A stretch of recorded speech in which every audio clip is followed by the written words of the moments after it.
what happened in 2020 is something that I call, it's a lot of first times, because finally the world saw that the predictability and the ability to predict the future is directly conditional to your ability to keep records.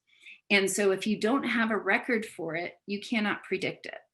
So when, for instance, and Neil deGrasse Tyson talks about this, and he says, if you want to predict where the sun will come up the next day, you need to take 365 days and mark exactly where the sun came up and keep copious notes and records in order to have your prediction to have significance.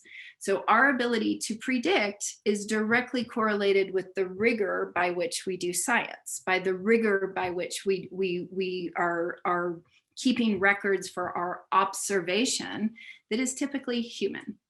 So when COVID came, it was all of these first times, all of these unpredictable events, all of the things that are happening. But I think that it really helped us see inequity. And to describe inequity versus inequality for 20 seconds here, imagine a podium and imagine a hockey game. And the hockey game has that plastic that only certain people can see through, depending on their height. So imagine you have a tall Black man, you have an average sized woman, and a child. Equality would be to offer them an equal size podium to stand on, which would make the tall Black man and the woman and the child the same height. Equity, to provide an equitable solution, would be giving them a different size podium so that they could all see at the same height.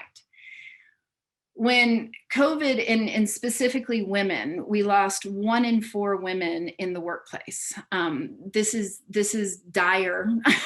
I can't explain how dire it is, but hopefully that you've gotten the wider your variance, and that you need a diversity in order to be able to see inequity.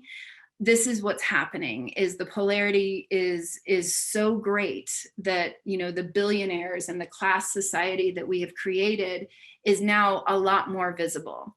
And I hope many of us are waking up to the fact that a very few, very, very, very few people, majority white men, own the majority of the wealth, and will continue owning and controlling the majority of the wealth for a good portion of time, unless something changes, unless that diversity is increased.